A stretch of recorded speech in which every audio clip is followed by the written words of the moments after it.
मेरा नाम काव्या मिश्रा है। उम्र 30 साल। मैं गुरुग्राम की एक फिनटेक कंपनी में काम करती हूँ। मेरा काम सीधा है, लेकिन आसान नहीं। लोगों को यह बताना कि सबसे बुरा क्या हो सकता है और उसे होने से पहले रोक देना। मैं हर दिन आंकड़ों में खतरे ढूंढती हूँ, सिस्टम में छेद पकड़ती हूँ और ऐसे नियम बनाती हूँ कि कोई भी पीछे से चुपचाप पैसे न हिला सके। पर जिस दिन मेरी जिंदगी का सबसे बड़ा खतरा सामने आया, नहीं, वो किसी रिपोर्ट में नहीं था। वो सिर्फ 10 सेकंड का एक वॉइस नोट था। मंगलवार दोपहर थी। स्क्रीन पर मेरा रिस्क मॉडल खुला था। टेबल पर कॉफी ठंडी हो चुकी थी। तभी माँ का नाम चमका। मैंने बिना सोचे प्ले दबा दिया, क्योंकि माँ का कॉल या वॉइस नोट अक्सर सब्जी ले आना या पापा की दवा रख देना जैसी बातें होती थीं। पर उस बार आवाज सपाट थी। ऐसी नहीं जैसे कोई बैंक वाला लोन रिजेक्ट करते समय बोलता है, बिना भाव, बिना हिचक। काव्या, अब तुम घर मत आना। तुम हमारी बेटी नहीं हो। हम आगे बढ़ रहे हैं तुम्हारे बिना। बस 10 सेकंड। कोई वजह नहीं, कोई सवाल नहीं, कोई हमने ऐसा क्यों किया नहीं। सिर्फ एक फैसला, जैसे किसी ने मेरे नाम के आगे लाल पेन से लाइन खींच दी हो। मैं कुछ पल मोबाइल को देखती रही। ऐसा लगा जैसे कानों में धड़कन बज रही हो। मेरा मन चाह रहा था कि मैं उसी पल कॉल करूं, पूछूं, चीखूं, रोऊं। लेकिन फिर मेरे अंदर वाला प्रोफेशनल हिस्सा जाग गया। वो हिस्सा जो हमेशा कहता है, पहले तथ्य फिर भावनाएं। मैंने कॉल नहीं किया, बहस नहीं की। मैंने सिर्फ एक मैसेज लिखा, ठीक है। और फिर मैंने वो किया जो किसी बेटी को उस हालत में नहीं करना चाहिए, लेकिन किसी रिस्क मैनेजर को करना आता है। हमारे परिवार की जो प्रॉपर्टी वाली व्यवस्था थी, 2 किराए के फ्लैट, एक पुरानी दुकान से और नोएडा की तरफ एक नया 3 यूनिट वाला घर जिसे हम खरीदने वाले थे, उसका पूरा ढांचा मैंने बनाया था। घर वाले इसे फैमिली का काम कहते थे, पर सच ये था कि उसमें मेरे नाम की ताकत थी। मेरे क्रेडिट की, मेरी सैलरी की, मेरी प्लानिंग की। मैंने उसी शाम लैपटॉप खोला। नेट बैंकिंग में जो जो जगह मेरा नाम कंसेंट या अप्रूवल के रूप में जुड़ा था, मैंने एक एक करके बंद किया। E mandate, onto debit approval, loan की फाइल में मेरा को एप्लीकेंट रोल, सब। कोई पैसा गलत जगह न जाए, इसके लिए मैंने वैसे ही सुरक्षा नियम लगाए जैसे ऑफिस में मैं कंपनी के लिए लगाती हूँ। फिर मैंने प्रॉपर्टी डीलर को मेल किया, साफ, लिखित, बिना भावनाओं के। यह लिखित पुष्टि है कि मैं इस प्रॉपर्टी खरीद में को एप्लीकेंट स्लैश प्राइमरी क्वालिफायर नहीं रहूंगी। मेरे नाम, मेरे दस्तावेज, मेरे इनकम प्रूफ का कोई उपयोग अब अधिकृत नहीं है। मेल भेजते ही मेरे हाथ कांप रहे थे, लेकिन मैं रुकी नहीं, क्योंकि मैं एक बात समझ चुकी थी। अगर कोई आपको घर से बाहर कर रहा है, तो असल में वो आपको सिस्टम से भी बाहर करना चाहता है। और सिस्टम में आपका नाम जहां जहां चाबी है, नन वहां वहां पहले ताला बदलना पड़ता है। मुझे लगा था, बस अब शायद माँ को गुस्सा उतर जाएगा। वो खुद कॉल करेगी, बात होगी, गलतफहमी सुधरेगी। लेकिन अगली सुबह मेरे फोन ने जैसे नींद तोड़कर मुझे जमीन पर पटक दिया। 46 मिस्ड कॉल्स, माँ, पापा, कुछ अनजान नंबर और एक नंबर जिसके आगे एक नाम था, एक वकील का। एक वॉइस मेल आया। मैंने प्ले किया। मैं एडवोकेट सौरभ मेहता बोल रहा हूँ, पंकज और नीलम मिश्रा की तरफ से। काव्या, हमें तुरंत बात करनी है। मामला गंभीर है। कृपया जल्द कॉल करें। गंभीर? ना, कल तो मुझे बेटी नहीं हो कहा गया था। आज गंभीर क्यों? मैंने कॉफी बनाते बनाते अपने अपार्टमेंट का सिक्योरिटी ऐप खोला। आदत थी, जब भी कुछ गड़बड़ लगे, मैं पहले फुटेज देखती हूँ, अंदाजे नहीं लगाती। स्क्रीन पर एक क्लिप चल रही थी। सुबह सुबह पापा मेरे बिल्डिंग के गेट पर खड़े थे। ऊपर मेरे फ्लोर की तरफ देख रहे थे, हाथ जेब में, चेहरे पर तनाव। वो 2-3 बार मोबाइल देखते हैं जैसे किसी को कॉल करने वाले हों, फिर अचानक घूमकर चले जाते हैं। न बजर दबाया, न कॉल, न गेट पर पूछताछ। एक पल के लिए मेरे सीने में कुछ खींचा। पापा को इस तरह देखकर मन हुआ कि मैं नीचे भाग जाऊं। पर उसी पल मेरे दिमाग में कल का वॉइस नोट गूंज गया। घर मत आना। जिस दिन कोई आपको इतनी आसानी से काट दे, उस दिन आप उनकी घबराहट देखकर तुरंत पिघल नहीं सकते, क्योंकि घबराहट अक्सर पछतावा नहीं होती। कई बार घबराहट सिर्फ नुकसान का डर होती है। मैं ऑफिस पहुंची तो फोन बैग में ही कंपन करता रहा। मैं अपना काम करती रही। लंच से थोड़ा पहले मैंने 3 छोटे मैसेज भेजे। माँ को, मैं ठीक हूँ, मुझे समय चाहिए। पापा को, आपके वॉइस नोट का मतलब समझ गई हूँ। वकील को, मैं लिखित रूप में जवाब दूंगी। मैंने किसी को सफाई नहीं दी, न क्योंकि सफाई वही देता है जो खुद को दोषी मान चुका हो। और मैं दोषी नहीं थी, मैं बस हैरान थी। लंच के वक्त मेरी कोवर्कर ने कुर्सी घुमाकर धीरे पूछा, सब ठीक है? तुम आज बहुत चुप हो। मैंने सामान्य आवाज में कहा, घर वालों ने मुझे फैमिली के काम से बाहर कर दिया है। वो कुछ पल मुझे देखती रही, फिर बोली, मतलब उन्होंने तुम्हें ही बाहर कर दिया? दान जिस पर पूरा सिस्टम टिका है। मैं हंसी नहीं, बस कंधे उचका दिए। उन्होंने वॉइस नोट छोड़ा। मैंने अपने हिस्से के दरवाजे बंद कर दिए।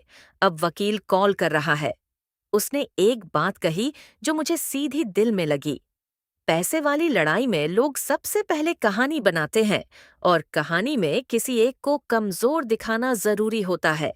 तुम हर फैसला ऐसे करो कि अगर कल कोई तीसरा आदमी, जज, बैंक, कोई भी पूछे तो तुम्हारे पास शांत जवाब हो। यही तो मेरी दुनिया थी, शांत जवाब, लिखित जवाब, टाइम स्टैम्प, रिकॉर्ड। उसी शाम एक अनजान नंबर से मैसेज आया, सुना तुम डील से निकल गई क्योंकि तुम्हारे ऊपर बहुत प्रेशर है। तुम ठीक हो? मैंने नंबर देखा, कजिन का था। दूर का रिश्ता, पर परिवार की खबरें उसी के जरिए उड़ती थीं। मैंने मैसेज पढ़ा और मेरे माथे पर शिकन पड़ गई। प्रेशर और ठीक हो वाली भाषा मेरी नहीं थी। ये वही भाषा थी जो मेरी छोटी बहन राधिका इस्तेमाल करती थी। हर बात को भावुक बनाकर, नन फिर खुद को समझदार और सामने वाले को बिखरा हुआ दिखाने वाली भाषा। मैंने कॉल लॉग फिर देखा। 46 कॉल्स में राधिका का एक भी कॉल नहीं था। न मैसेज, न दीदी तुम ठीक तो हो, कुछ भी नहीं। और तभी मेरे दिमाग में पहली बार एक सीधी ठंडी लाइन बनी, जो सबसे ज्यादा बोलती है, नहीं वही सबसे ज्यादा चुप है। और जो सबसे ज्यादा चुप है, वही सबसे ज्यादा खेल रही है। राधिका पिछले कुछ महीनों से घर में अलग तरह से घूम रही थी। अचानक वो स्मार्ट बातें करने लगी थी। प्रॉपर्टी को स्ट्रीमलाइन करना चाहिए, इक्विटी खोलनी चाहिए, नए एडवाइजर से बात करनी चाहिए। वो लड़की जिसने कभी एक बैंक स्टेटमेंट भी ध्यान से नहीं पढ़ा था, दाई अब फर्म की स्ट्रक्चर पर भाषण दे रही थी। तब मैंने इसे उसकी नासमझी समझकर हंस दिया था। आज वो हंसी मेरे गले में अटक रही थी। मैं ऑफिस से लौटकर सीधे अपने लैपटॉप पर बैठ गई। मैंने एक नया फोल्डर बनाया और नाम लिखा, फैमिली रिस्क फाइल। उसमें मैंने हर चीज डालनी शुरू की। माँ का वॉइस नोट, 46 मिस्ड कॉल्स का स्क्रीनशॉट, वकील का वॉइस मेल, प्रॉपर्टी डीलर को भेजा मेरा मेल, और उस अनजान मैसेज का स्क्रीनशॉट जिसमें लिखा था कि मैं प्रेशर में हूँ। मैंने खुद से कहा, तुम लड़ाई नहीं चाहती, लेकिन अगर किसी ने तुम्हारे खिलाफ कहानी लिखनी शुरू कर दी है, तो तुम्हें अपनी कहानी के फैक्ट्स इकट्ठा करने पड़ेंगे। क्योंकि परिवार की लड़ाई में सबसे पहले रिश्ते नहीं टूटते, सबसे पहले सच टूटता है, और उसके बाद लोग उसी टूटे हुए सच के टुकड़ों से अपने अपने लिए हथियार बना लेते हैं। रात को एक बार फिर फोन बजा, माँ का कॉल। मैंने नहीं उठाया, फिर पापा का, फिर वही वकील वाला नंबर। मैंने सब साइलेंट कर दिया। लेकिन जिस पल मैं सोने के लिए बिस्तर पर लेटी, से एक नया नोटिफिकेशन चमका, राधिका का पहला मैसेज, तुमने क्या कर दिया है काव्या, सब गड़बड़ हो गया है, मम्मी पापा परेशान हैं, तुम ये सब करके चीजें और खराब कर रही हो। मैंने स्क्रीन को देखा, मेरी उंगलियां कीबोर्ड पर गईं। मन किया कि मैं लिख दूं, कल तुम कहाँ थीं? मन किया कि मैं लिख दूं, माँ के वॉइस नोट के पीछे किसका दिमाग है? मन किया कि मैं लिख दूं, तुम मुझे कमजोर साबित करके क्या हासिल करना चाहती हो? पर मैंने कुछ नहीं लिखा। मैंने सिर्फ एक गहरी सांस ली और लैपटॉप खोला, क्योंकि मुझे अब समझ आ गया था, ये भावनाओं की लड़ाई नहीं है, ये एक्सेस की लड़ाई है।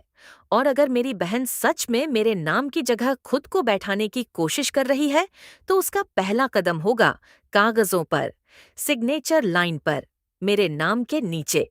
मैंने उसी रात अपने पुराने सीए अंशुल को कॉल करने का नंबर निकाल लिया और कॉल बटन दबाने से ठीक पहले मेरे फोन पर एक और मैसेज आया, इस बार किसी अनजान नंबर से। अगर तुमने अभी पीछे कदम नहीं लिया, दांत तो तुम्हारे बारे में सबको वो बातें पता चल जाएंगी जो तुम छुपा रही हो। मेरे हाथ हवा में रुक गए। मैंने वो लाइन 2 बार पढ़ी, 3 बार। जो तुम छुपा रही हो? मेरे पास छुपाने को कुछ नहीं था, तो फिर ये धमकी किस आधार पर?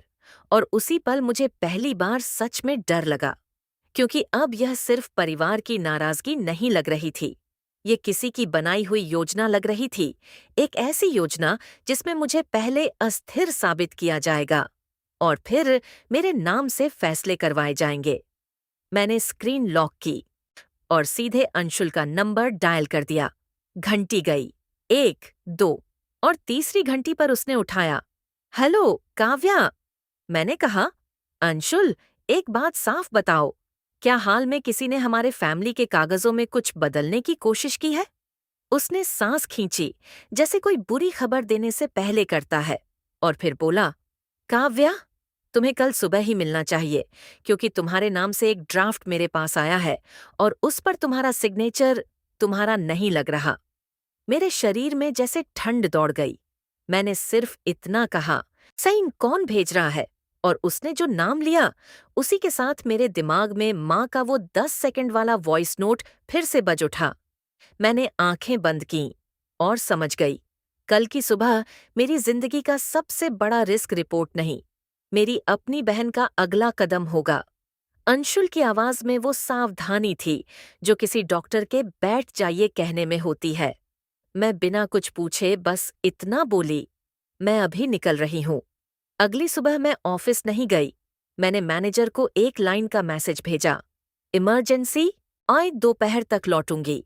फिर मैं सीधे अंशुल के ऑफिस पहुंची। नोएडा के उस कॉम्प्लेक्स में जहां हर फ्लोर पर कांच के दरवाजे होते हैं और हर कमरे में कानूनी सलाह की गंध होती है। अंशुल ने मुझे बैठने का इशारा किया। उसके सामने एक फाइल खुली थी। ऊपर हमारा फैमिली स्ट्रक्चर का नाम लिखा था, जिसे घर में सब अपना सेटअप कहते थे, और बाहर की दुनिया में उसे कागजों की भाषा में ऑनरशिप और अथॉरिटी कहा जाता था। उसने बिना भूमिका बांधे एक पन्ना मेरी तरफ सरकाया। ये कल शाम आया, उसने कहा। मैंने देखा, किसी फॉर्म की कॉपी थी। उसमें मेरी जगह काव्या मिश्रा लिखा था और नीचे साइन की लाइन पर मेरी सिग्नेचर जैसी एक टेढ़ी मेढ़ी लाइन। मैंने पन्ना देखा, बन फिर अंशुल को। ये मेरा नहीं है, मैंने बहुत शांत स्वर में कहा। मैंने कल किसी चीज पर साइन नहीं किया। अंशुल ने सिर हिलाया। मुझे पता है, इसलिए मैंने इसे रोका, लेकिन इसे भेजने वाला तुम्हारी बहन है। नाम सुनते ही मेरे अंदर कुछ कठोर होकर टिक गया। राधिका, वही नाम जो कल रात मेरी स्क्रीन पर तुमने क्या कर दिया लिख रहा था। वही लड़की जो अब मेरे नाम से कागज चलाने लगी थी। उसने क्या कहा? मैंने पूछा। उसने कहा कि तुम ब्रेक पर हो, अंशुल ने बताया, और परिवार ने फैसला लिया है कि काम आगे बढ़े, इसलिए वो तुम्हारी तरफ से प्रक्रिया संभाल रही है। उसने ये भी कहा कि तुम मानसिक दबाव में हो, इसलिए तुम सीधे कॉल नहीं उठाती। मेरा जबड़ा कस गया। अब मुझे साफ दिख रहा था, ओवरवेलम्ड वाली कहानी सिर्फ रिश्तेदारों तक नहीं, प्रोफेशनल्स तक पहुंचाई जा रही थी, ताकि जहां भी मेरा नाम आता है, वहां लोग मेरी अनुपस्थिति को समझदारी माने और राधिका की मौजूदगी को सहयोग। मैंने धीरे से कहा, ये सिर्फ गॉसिप नहीं है, अंशुल, ये मेरे नाम की जगह लेने का तरीका है। अंशुल ने एक और पन्ना निकाला, और ये भी देखो, इसमें एक ड्राफ्ट था जिसमें मैनेजिंग अथॉरिटी में बदलाव की भाषा थी। मेरे नाम के आगे कंसेंट दिखाया गया था, लेकिन फिर भी फाइनल सबमिट नहीं हुआ था क्योंकि अंशुल ने रोक दिया था। मैंने पन्ने को सीधे फाइल में रखा और अपने फोन से उस फॉर्म की फोटो खींच ली। फिर मैंने अंशुल से कहा, आपने इसे रोका, माई, उसके लिए धन्यवाद। लेकिन अब मुझे ये जानना है कि उसने और कहाँ-कहाँ मेरा नाम चलाया है। अंशुल ने कुर्सी पीछे की। ये बात मैं सीधे बोल रहा हूँ काव्या। अगर तुमने अभी से लिखित सीमाएं नहीं बनाई तो कल को किसी बैंक या एजेंट के सामने तुम सफाई देती फिरोगी कि तुम पागल नहीं हो। वो तुम्हें इंसान नहीं, रिस्क समझेंगे। मैंने सिर हिलाया। यही तो मुझे डर था, क्योंकि इस लड़ाई का सबसे खतरनाक हिस्सा पैसे नहीं थे। सबसे खतरनाक हिस्सा कहानी थी। अगर कहानी बन गई कि मैं अस्थिर हूं, आइन तो फिर मेरे हर सही फैसले को भी गुस्से में किया गया कहा जा सकता था। मैं वहीं बैठी बैठी अपने लैपटॉप पर लॉगिन हुई। मैंने एक डॉक्यूमेंट खोला और एक साफ शब्दों वाला नोटिस टाइप किया। बिना भाव, बिना आरोप, सिर्फ नियम। मैंने अंशुल को दिखाया। उसने 2-3 लाइनें और मजबूत कीं और फिर बोला, इसे तुम्हें अपने परिवार के वकील, प्रॉपर्टी एजेंट और हर एडवाइजर को भेजना होगा आज। मैंने प्रॉपर्टी एजेंट सुजाता को ईमेल लिखा। मेरे नाम, मेरे डॉक्यूमेंट, मेरे इनकम प्रूफ का कोई उपयोग आगे से अधिकृत नहीं है। कोई भी निर्देश सिर्फ मेरे लिखित कंसेंट से मान्य होगा। मैंने उसे अपने पिछले विथड्रॉवल की कॉपी भी अटैच कर दी। फिर मैंने परिवार के वकील को लिखा, मैं किसी भी बदलाव की सहमति नहीं देती। मेरे नाम से प्रस्तुत किए गए किसी भी कागज को संदिग्ध माना जाए। और आखिर में मैंने राधिका को एक ईमेल भेजा, छोटी, साफ, ठंडी। यह औपचारिक सूचना है कि मेरे नाम से किसी भी दस्तावेज, हस्ताक्षर, सहमति या अधिकार परिवर्तन की कोशिश बिना मेरे लिखित कंसेंट के अनधिकृत है। मेरे नाम का उपयोग या मेरे हस्ताक्षर की नकल कानूनी कार्रवाई के दायरे में आएगी। सभी संचार रिकॉर्ड किए जा रहे हैं। मैंने भेज दिया। फिर मैंने फोन उल्टा रख दिया, जैसे किसी गर्म चीज को हाथ से अलग कर रही हूँ। घर लौटते लौटते कॉल्स शुरू हो चुके थे। माँ का, पापा का, वही वकील वाला, और फिर एक नया नंबर। मैंने इस बार उठाया क्योंकि नंबर के साथ फाइनेंशियल एडवाइजरी का टैग दिख रहा था। मैडम, मैं विवेक बोल रहा हूँ। दूसरी तरफ से विनम्र आवाज आई। आपके परिवार ने हमें नया एडवाइजर नियुक्त किया है। मुझे बस एक कंफर्मेशन चाहिए। कुछ ड्राफ्ट्स में आपका नाम सहमति के रूप में दिख रहा है, लेकिन सिग्नेचर मैच नहीं हो रहा। परिवार कह रहा है आपने स्टेप बैक कर लिया है। मैंने शब्द बहुत संभाल कर चुने। मैंने स्टेप बैक नहीं किया है। मैंने सिर्फ अपना नाम और क्रेडिट अनधिकृत उपयोग से बचाया है। अगर कोई कहे कि मैंने सहमति दी है, नहीं तो उनसे मेरे सामने लाइव साइन करवाइए, लिखित प्रूफ मांगिए, बिना प्रूफ के कुछ भी आगे मत बढ़ाइए।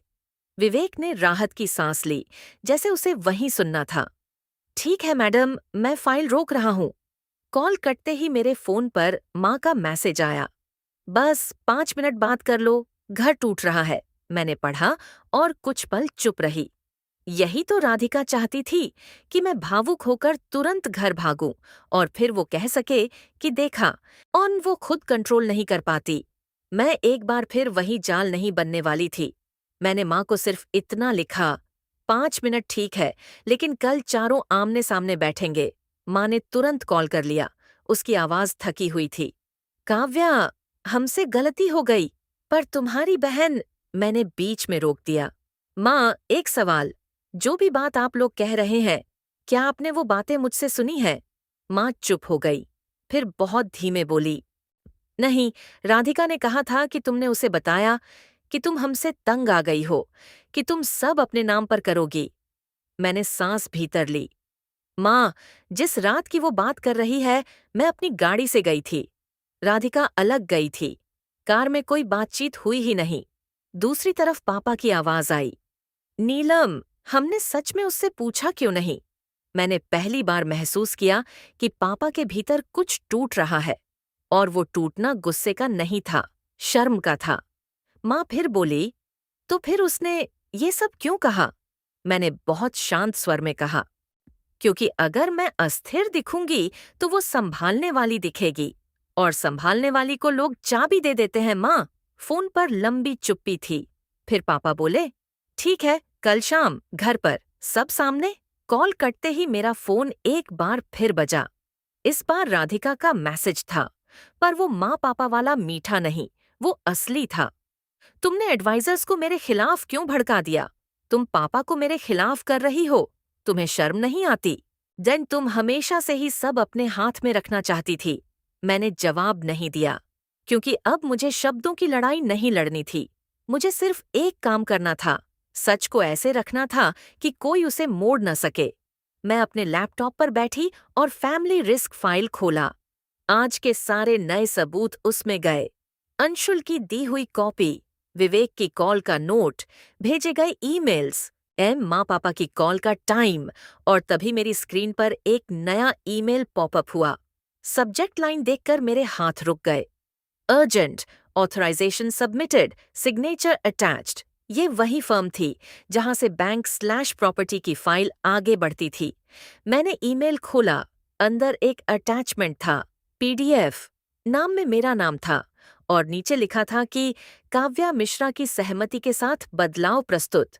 मेरी उंगलियां ठंडी पड़ गईं, क्योंकि अगर इसमें सच में मेरे साइन की कॉपी लगी हुई थी, नहीं तो राधिका सिर्फ कोशिश नहीं कर रही थी, वो कदम उठा चुकी थी। मैंने पीडीएफ डाउनलोड किया और जैसे ही पहला पेज खुला, मेरी नज़र सीधे नीचे वाले हिस्से पर गई, जहां हस्ताक्षर की जगह मेरा नाम था और उसके ऊपर मेरी सिग्नेचर जैसी ही एक लाइन। लेकिन इस बार वो लाइन सिर्फ गलत नहीं थी, इस बार वो बहुत जानबूझकर की गई नकल थी। और उसी पल मेरे फोन पर माँ का दूसरा मैसेज आया। काव्या, राधिका अभी रो रही है। वो कह रही है कि अगर तुम कल घर आई, दान तो सब उल्टा हो जाएगा और वो कुछ बड़ा कर देगी। मेरे अंदर एक ही सवाल उठा, उसने कुछ बड़ा पहले ही कर दिया है या करने जा रही है? मैंने स्क्रीन पर वो नकली साइन देखा, फिर माँ का मैसेज, साथ फिर अपनी फाइल का नाम, फैमिली रिस्क फाइल, और मेरे दिमाग में सिर्फ एक बात साफ थी। कल शाम सिर्फ परिवार की बात नहीं होगी, कल शाम तय होगा कि मेरे नाम की चोरी गलत फहमी कहलाएगी या अपराध, और मैं अब इसे घर का मामला कहकर छोड़ने वाली नहीं थी। मैंने पीडीएफ का पहला पेज झूम करके देखा। नीचे मेरी सिग्नेचर जैसी लाइन थी, इतनी साफ नकल कि पहली नजर में कोई भी धोखा खा जाए। और तभी माँ का मैसेज चमका, अगर तुम कल आई तो सब उल्टा हो जाएगा, राधिका कुछ बड़ा कर देगी। मैंने फोन एक तरफ रख दिया। मुझे डर कुछ बड़ा से नहीं लग रहा था, मुझे डर इस बात से लग रहा था कि मेरे नाम से जो किया जा रहा है, उसे घर वाले अब भी गलत फहमी कहकर दबा सकते हैं। मैंने उसी पल विवेक को कॉल किया, वही नया फाइनेंशियल एडवाइजर। विवेक, अभी आपके सिस्टम से जो ऑथराइजेशन सबमिटेड वाला ईमेल गया है, वो मेरे नाम से है। मैं उसे अधिकृत नहीं करती। मैं अभी आपको पीडीएफ फॉरवर्ड कर रही हूँ। कृपया फाइल होल्ड करें। वो एक सेकंड चुप रहा, फिर बोला, मैडम, ये बहुत गंभीर है। मैं अभी कंप्लायंस पर रोक लगाता हूँ और लिखित कंफर्मेशन नोट कर देता हूँ। कॉल कटते ही मैंने वो ईमेल अपने वकील को फॉरवर्ड किया, एक लाइन के साथ, मेरे नाम की नकली सहमति प्रस्तुत हुई है, कृपया आगे की सलाह दें। उस रात मैं सोई नहीं। मैं बस शांत बैठकर सोचती रही कि कल की मीटिंग में मैं किस तरह बोलूंगी। गुस्से में नहीं, आंसू में नहीं, बस तथ्य में। क्योंकि मुझे पता था, राधिका का खेल भावनाओं पर चलता है और भावनाओं में सच अक्सर हार जाता है। अगली शाम मैं घर पहुंची तो वही पुराना ड्राइंग रूम था, लेकिन माहौल नया था। टीवी बंद, पर्दे आधे खिंचे, माँ की उंगलियां लगातार दुपट्टे का किनारा मरोड़ रही थीं। पापा सोफे पर सीधे बैठे थे, जैसे किसी फैसले के लिए खुद को कसकर रखा हो। और राधिका, वो आर्म चेयर में थी, हाथ में टिश्यू, आंखों में एक तैयार सा पानी, और चेहरे पर वो मासूमियत जो वो तब पहनती है जब उसे पता हो कि सबकी नजरें उसी पर हैं। मैंने अंदर आते ही अपना फोल्डर कॉफी टेबल पर रखा, उसके साथ अपना फोन भी, स्क्रीन नीचे। मैं चाहती थी सब समझें, ये सिर्फ घर की बात नहीं रही। राधिका ने व्यंग्य में कहा, वाह, दीदी कोर्ट की फाइल लेकर आई है, अब क्या हमें भी कटघरे में खड़ा करोगी? मैंने उसकी तरफ देखा, फिर माँ पापा की तरफ। मैं किसी को कटघरे में नहीं खड़ा कर रही, मैं बस इतना चाहती हूं कि आज जो भी बोला जाए, ना वो सच हो।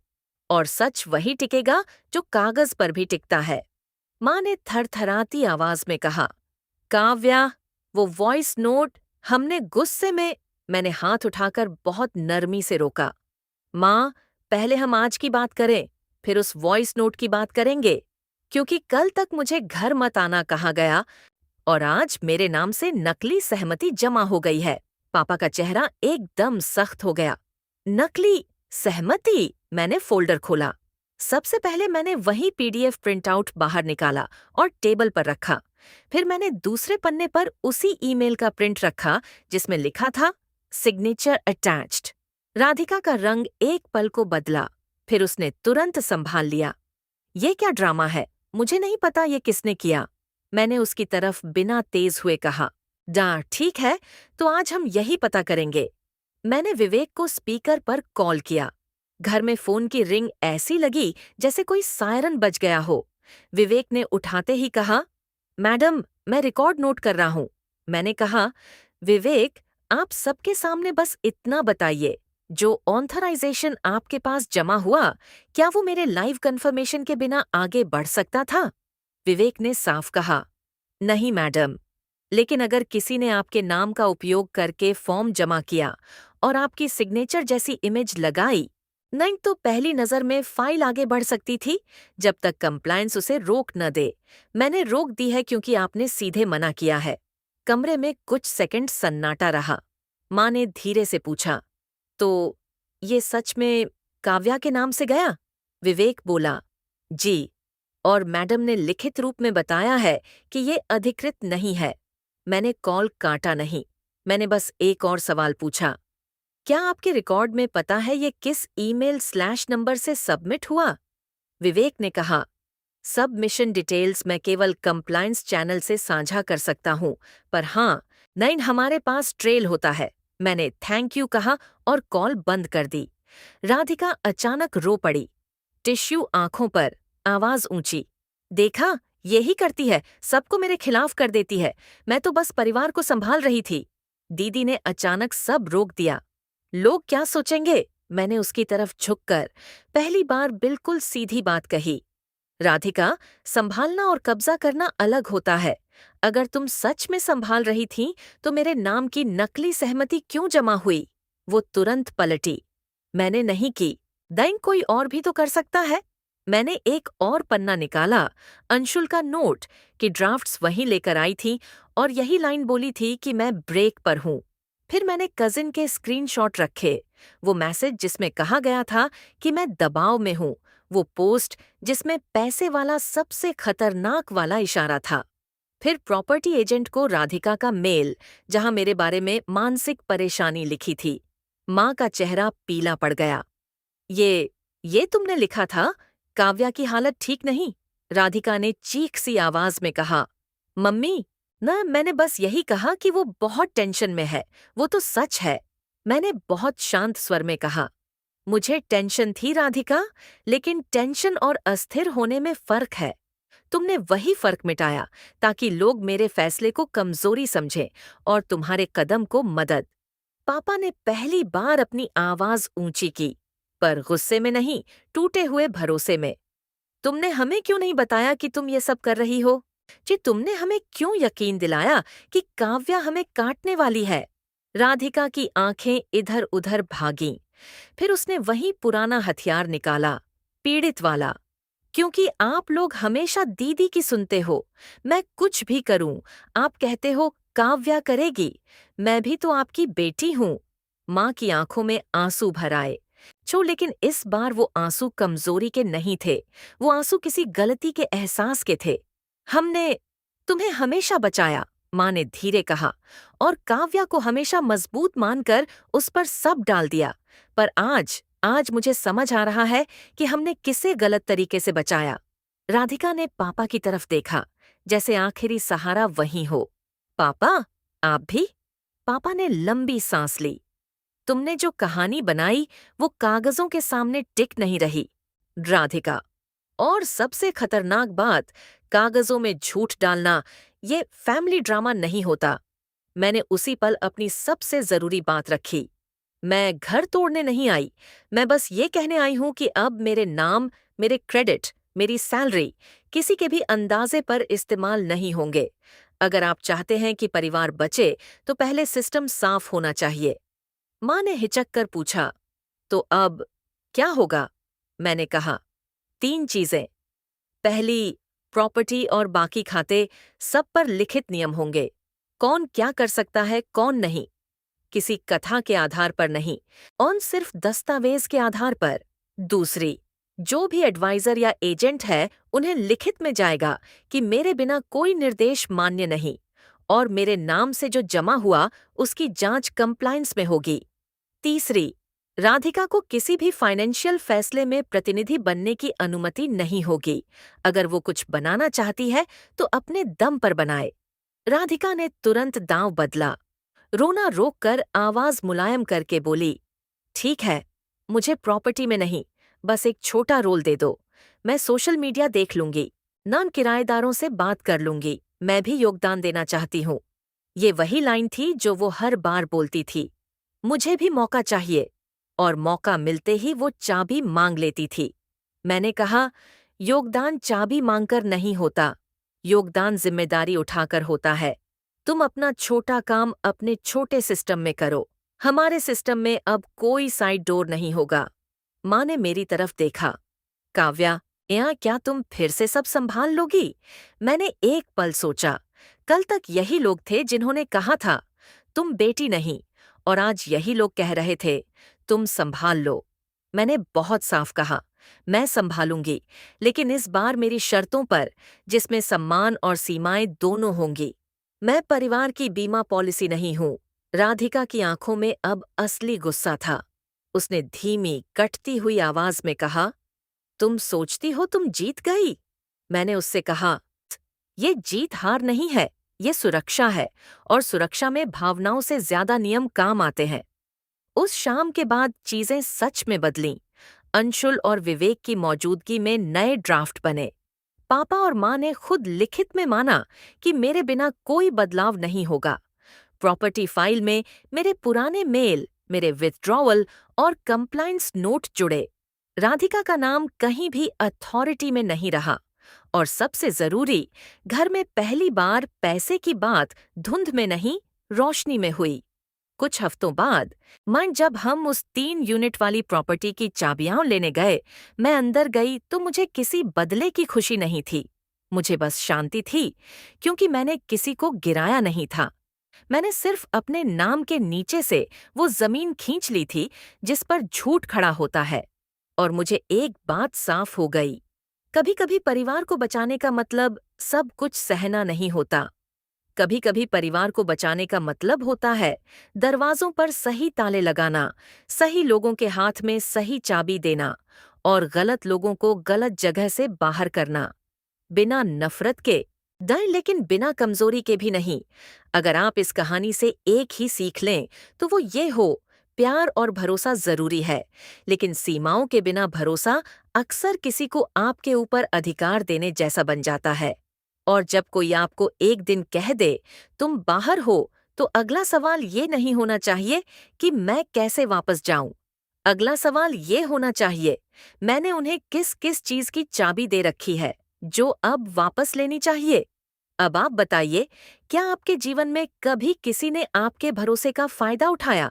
क्या आपको भी किसी ने कमजोर साबित करके आपके फैसलों की चाबी छीनने की कोशिश की?